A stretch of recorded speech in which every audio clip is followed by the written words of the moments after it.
All right, let's talk about getters and setters. So, if you recall, whenever you see a class, you might see like a private section within a class, and then in there is some variables. That's where the getter and setter functions come in. Getters are basically functions that make a private class attribute readable, and setters are functions that make a private class attribute writable. So, let's have an example. Let's create a class called employees for employees of a company. And inside the class, we will have a public section for now. And let's see, an employee, they have a string name. They have a string, maybe they have a role at the company, like a manager or a software engineer. And then they have a salary. So we'll do double salary.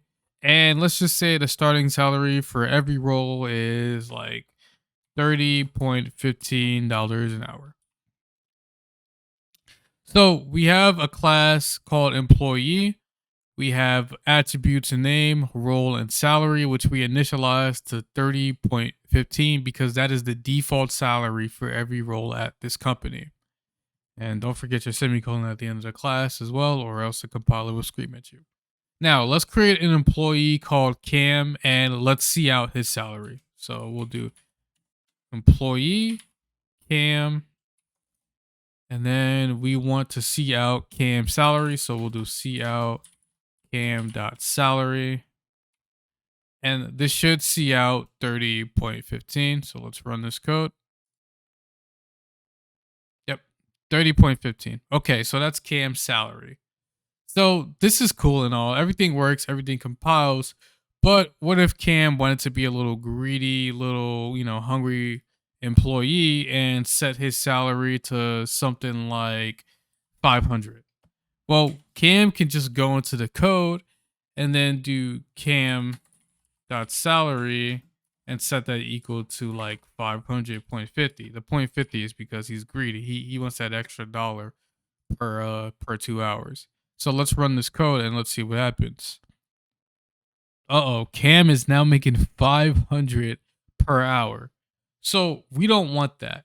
We want it set so that the salary is always fixed and that no one can go into the main function and just change that value and get more money in this company. So instead of having our attributes set to public, we change it to private. And you'll see what happens when we do that. See, we're getting some red underlines here. So now it says salary is inaccessible because it's under the private class. Under the private section in our class here. So we can't just go into our main function and directly modify it. So we accomplished our goal of not letting people go into the main function and modify salary. That's all and dandy. But we created another problem. Now we can't even see the salary. We want to be able to see it. We just don't want people to be able to write on top of it. That is where the getter function comes in. That's how we can make a private class attribute readable. So outside of the private, we create a new public access modifier. And under that, we create our getter function. And the naming convention for getter functions are simply just get followed by the name of the attribute that we're trying to get. So let's create a getter function. We will return double because it is a double attribute. We're trying to return the salary. So we'll create a double function called double get salary, followed by a set of parentheses and curly brackets. And as you can see, this is basically just a function. We made functions before.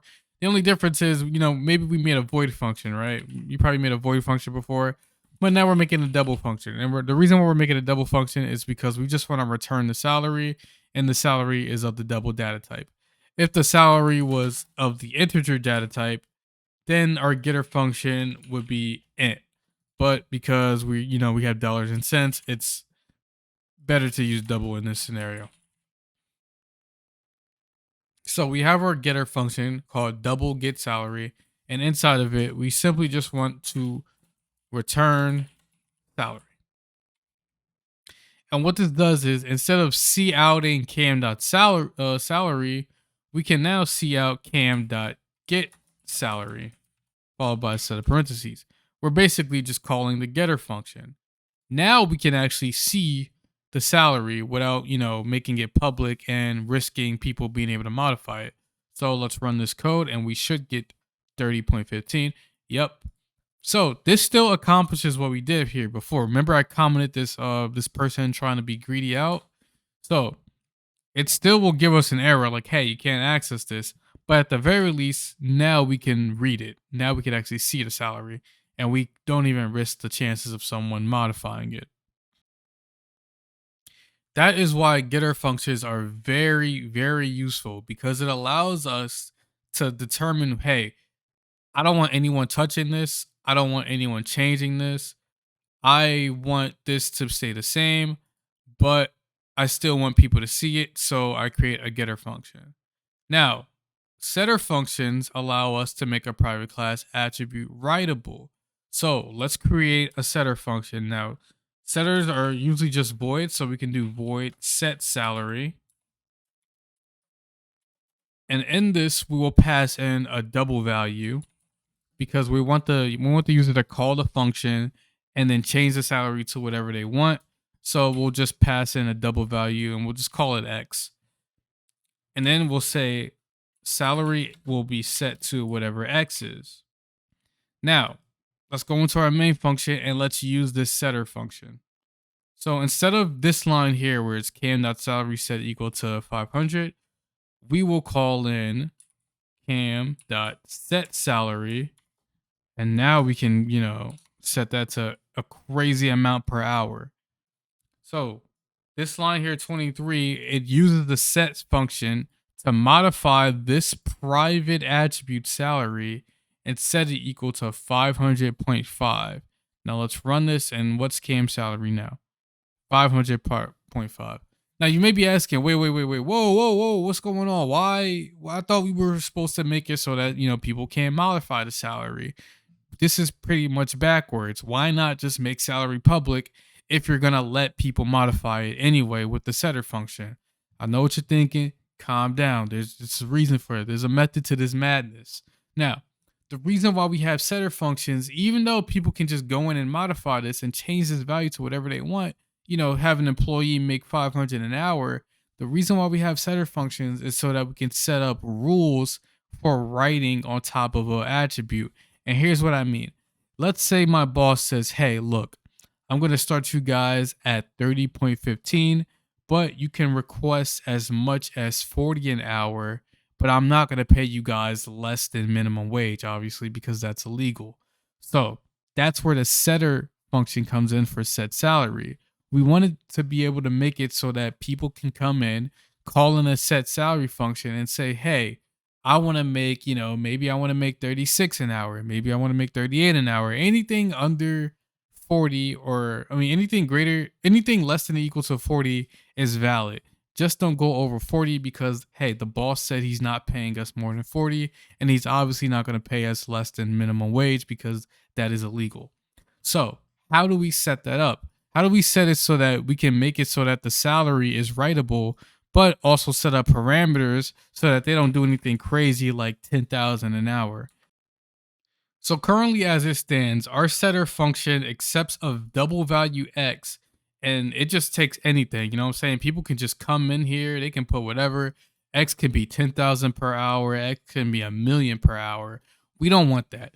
We want it so that the user can change their salary, but make it so that it's not greater than 40 and not less than minimum wage. So inside of our setter function, we can set up an if statement. We can say, hey, if X is greater than or equal to 40, then just set it to 40. So we'll do salary is equal to 40. Or, and we'll do an else if here. Else if X is less than or equal to, what's the minimum wage in New Jersey? I think it's like 15.5 or 15.13. So if X is less than or equal to minimum wage, then we'll just set salary to minimum wage because we don't want to accidentally pay people less and they can probably sue us, And that is our setter function in a nutshell. So we accept the value X and we evaluate it. So if someone asks for anything greater than, or if they ask for 40, then just give them 40. If they ask for something less than minimum wage for whatever reason, just give them minimum wage. So let's go into the main function and let's use our set function. So we have our employee Cam, so we'll do Cam set salary. And let's say Cam says, hey, I really want 500 an hour. We'll do 500.5 an hour. And then let's see out the salary to see if Cam can get away with the same shenanigans that he did when we didn't have the setter function. Nope. When we see out the salary, it is set to 40, even though I put 500.5 here. Now let's say Cam says, all right, cool. All right, nice. Good try. You guys got me. Now it caps out at 40. I got a better idea. I'm going to say you guys are paying me $5 an hour, and then I'm going to sue you guys for not paying me enough. So let's say Cam sets his salary to $4 an hour, right? Which is way below the minimum wage. And then let's run this code and let's see what happens. Can Cam get away with it? Nope. Now your salary is just minimum wage. You can't sue us. That's still legal. We set parameters for the set function. And that is why we have setters. Even though the attribute is private and we may not want users modifying it, we probably still want to have a function set up so that they can at least modify it within our rules. That is why we have a private section, and that is why we have setters and getters, so that people can read class attributes, and they can also write it within the boundaries of the rules that we set up. All right, let's create another example. Let's create a class called account for a bank account. And let's have a couple private attributes here. So let's say we have an integer for account number. And we'll set that equal to 1, 2, 3, 4. Yeah. And then we'll have a double for account balance. And we'll set that equal to, right now he has $500.34 in his account. And what else? We'll have a routing number as well. Routing num. And then we'll set that equal to, whatever.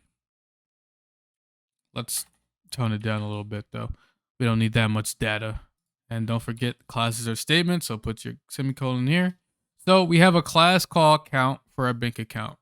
We have an account number, we have an account balance, and we have a routing number all under the private data field.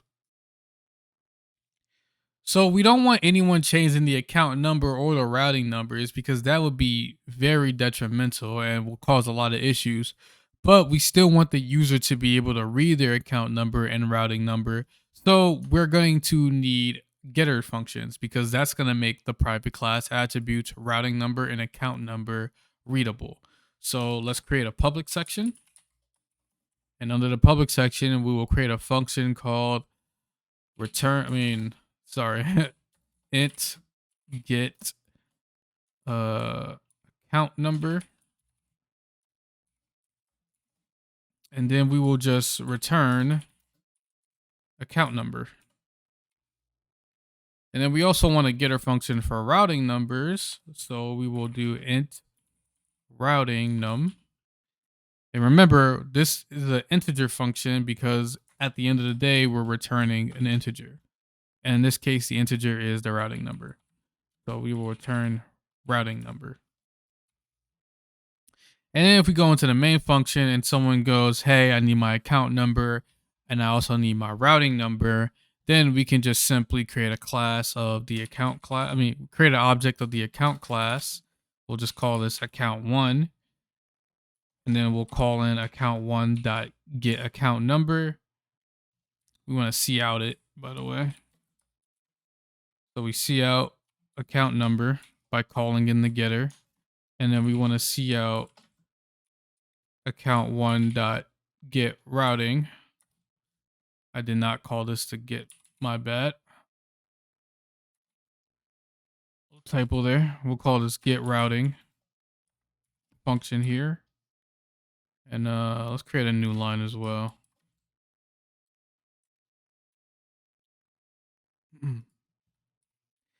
All right, so we have an account number, we have a routing number. It's private, but thanks to our getter functions, we can read them at the very least. So let's run this program. All right, yep. So we have our account number and we have our routing number.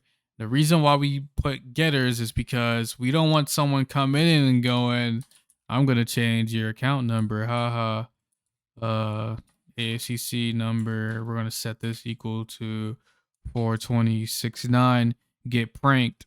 And you can already see like we're getting squiggly numbers right now. Like the compiler's screaming at us and telling us like, hey, no.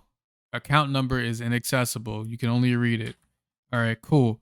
What about our balance, right? We want to be able to see our balance. So obviously we want to create up a a integer function for getting it. We want to create a getter.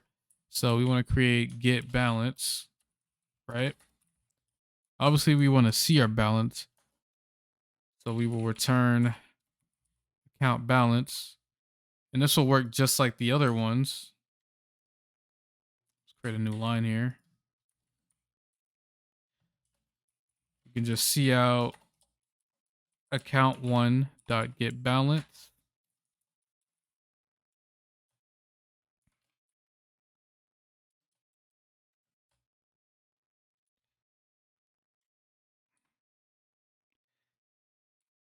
And this will return our balance of $500, right?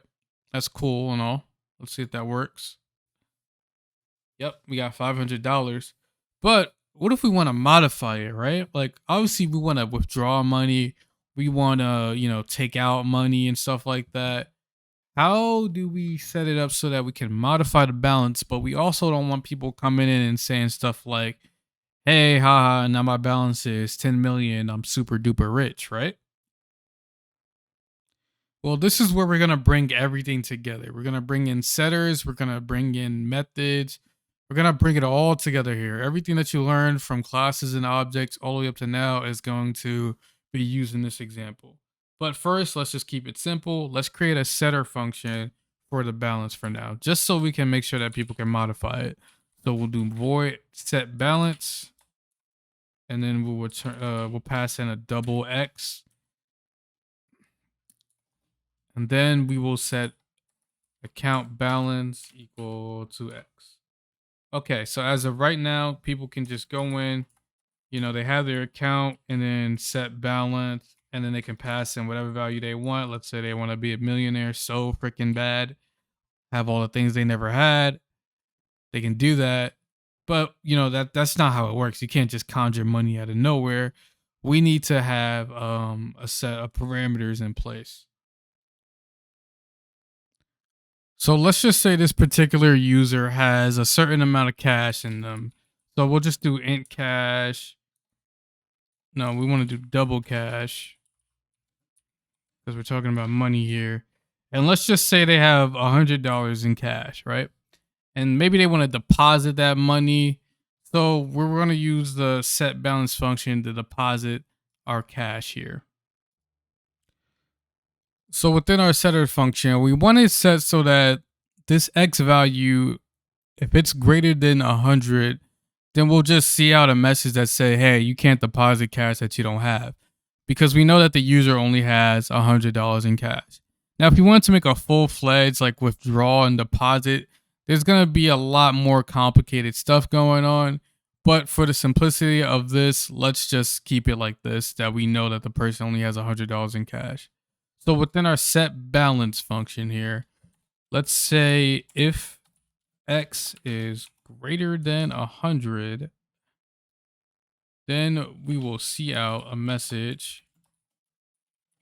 You cannot deposit money you don't have. And then else if X is less than or equal to 100, then we'll just set salary plus equal to X, because we want to add on to the salary.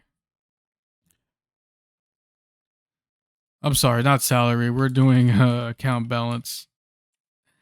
Yeah, because we want to add on to the amount that they already have. We don't want to set it to 100. We just want to add on to it. So now we know we have the user. They have $100 in cash, and then we want them to pass in their cash, right? Which is 100. So what we're doing here, we have a setter function for the balance. If they have any more than 100, which we know that they have here, then we'll see out. You can't deposit money that you don't have.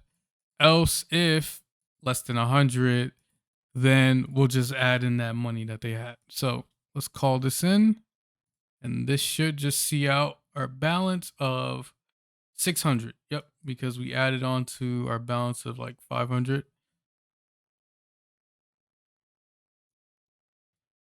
Now, let's say someone tried to be greedy and it was like, I'm not going to deposit the cash I have in my hand. I'm just going to tell them that I have 10 million in cash. Well, let's see what happens when we run that. You can't deposit money you don't have. And then it tells us our, account number and stuff like that. I didn't format the cout statement, but it's fine. But yeah, so you can't deposit money you don't have because you don't have 10,000. You only have the amount that's in your cash value. But here's your account number, here's your routing number, and here's your balance of 500 that has not changed. And there is a slight error in my code, and you guys probably realized it. But in my getter function, I did not return the same data type as the variable that I was trying to get. I had it set to integer. It's supposed to be double. That's why we have 500 and not 500.34. So let's just rerun this code so you guys can see. That was my bad. It's 4 in the morning. But yeah, $500.35. Let's pass in our cash value again of 100. Let's deposit $100 and see how much we have in our bank account. All right, yep, $600.34. So now this is all working correctly. And that's basically setters and getters. Getters are functions that make private class attributes readable. In this case, our account number and route number, as well as our balance as well. And setters are functions that make a private class attribute writable, like set balance here. And it basically allows us to control, what the user inputs. Anyways, that's it. And I'll see you guys in the next video.